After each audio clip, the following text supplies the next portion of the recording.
vamos em frente. Qual é a segunda causa geradora do desejo de desistir? Primeira, quando somos tomados por um sentimento de tristeza. Segundo, temos o desejo de desistir quando durante a nossa vida nós somos perseguidos. Amados, não há coisa pior na nossa vida do que sofrer algum tipo de perseguição. E existem as perseguições reveladas e as perseguições ocultas. Algumas pessoas você sabe que é contra você, e com essas você sabe como lidar. Jesus diz que nós temos que orar pelos nossos inimigos, amar e orar. Sim ou não, irmãos? Mas Jesus não mandou você convidar ele para almoçar na sua casa. Você não vai encontrar na Bíblia. Leva o inimigo para sua casa de campo, passar lá o final de semana na sua fazenda, irmão Macedo. A Bíblia não tem isso. Ore pelo inimigo, ame o inimigo, mas ele lá e eu aqui, fim de conversa.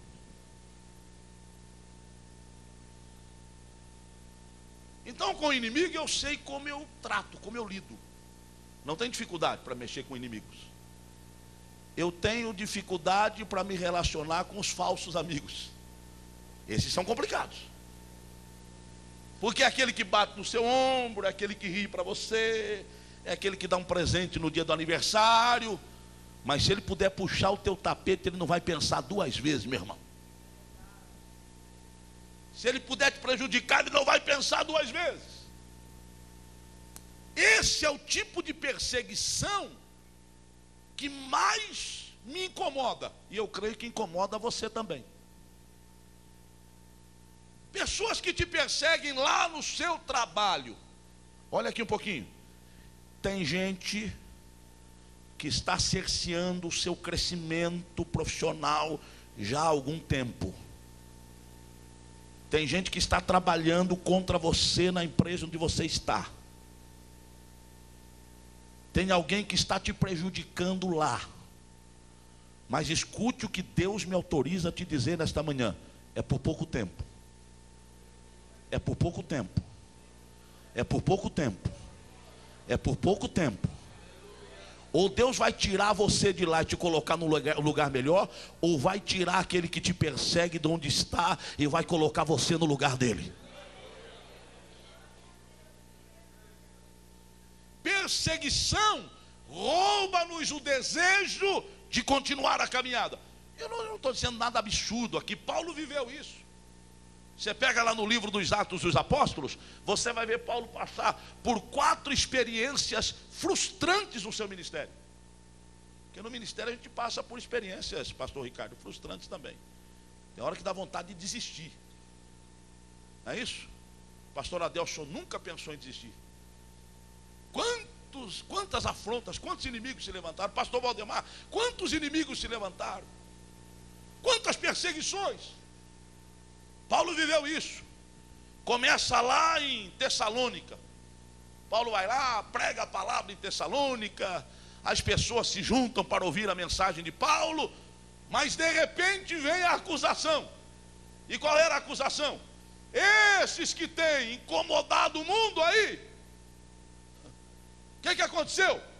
Chegaram até nós. E aí se levantam contra Paulo. Mas Paulo, quando soube da incitação daquelas pessoas, o que é que Paulo faz? Foge. Já pensou um homem da qualidade de Paulo, pastor Gilson, ter que fugir? Fosse eu, ainda vamos lá, né? Mas Paulo, com todo o seu potencial eclesiástico, ministerial, e a sua capacidade como homem que era, Paulo fugiu. Assaltaram a casa de Jasson, levaram Jasson diante dos tribunais. Coitado de Jasson, não tinha nada a ver com a história, apenas estava hospedando Paulo. E aí Paulo foge para onde? Paulo vai lá para Bereia. Chega em Bereia, Bereia era o céu, meu irmão. Bereia era uma outra sociedade. Tessalônica é uma sociedade de gente irada, de gente violenta. Vamos para Bereia. Paulo começa a pregar a palavra em Bereia e se junta para ouvir a palavra algumas mulheres, diz a Bíblia, da alta sociedade. E Paulo diz: agora eu estou no céu, agora é outro padrão. Pregar para uma gente de outra estirpe, de outra classe social. Paulo começa a pregar, sabe o que acontece? Aquelas mulheres da alta sociedade de Bereia, quando começam a ouvir a mensagem de Paulo, ficam tão entusiasmadas que começam a mandar carta para os amigos. Olha, chegou um homem aqui em Bereia que vocês precisam parar para ouvi-lo. E a carta chega onde nunca deveria ter chegado, em Tessalônica. Quando a carta chega lá, os tessalonicenses olham e dizem: mas peraí, ele saiu correndo daqui, mas já está na Bereia, vamos lá para expulsá-lo da Bereia. Paulo, quando soube que um grupo de tessalônicos ou de tessalonicenses iam lá para Bereia,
ao Deus desconhecido. E eu tenho uma boa notícia para vocês: o Deus que vocês desconhecem. E olha que a preocupação dos atenienses era não entristecer nenhum Deus. Então vamos botar aqui o desconhecido, porque a gente presta sacrifício a todos. Paulo disse: o Deus que vocês dizem não conhecer, eu conheço. E quando Paulo diz isto, o Areópago virou um burburinho. Quem é esse? Quem é esse? Que Deus é esse? E ele diz: e tem uma coisa a mais. Eu não conheço de ouvir falar, não. Eu conheço porque eu tive um encontro pessoal com ele. Aí o povo diz: vamos parar, vamos ouvir esse homem aí. Que Deus é esse que teve um encontro pessoal com ele? Que homem é esse que teve um encontro pessoal com esse Deus? E Paulo diz: o Deus a quem vocês dizem não conhecer. Estava eu lá, a caminho de Damasco, indo em perseguição contra um povo que serve a este Deus. E de repente, quando estava eu sobre a minha cavalgadura, indo para perseguir este povo, uma luz brilha no sol, mais forte do que o sol ao meio-dia. E quando essa luz brilha no céu, a minha visão fica ofuscada, eu caio do meu cavalo e escuto uma voz que diz: Saulo, Saulo, por que tu me persegues, Saulo? E eu levantei a minha voz e disse: quem és tu, Senhor? E a voz disse: eu sou Jesus Cristo, aquele a quem tu persegues. E ali naquele lugar eu tive um encontro com este Jesus. E eu recebi. Paulo começa a descrever a sua experiência. Mas deixe-me falar um pouquinho acerca desse Jesus, que talvez vocês não estejam se lembrando. Este Jesus é aquele que nasceu lá na pequena cidade de Belém da Judéia. foi desprezado pelos homens, o próprio povo judeu não o recebeu, mas ele é sim o Messias.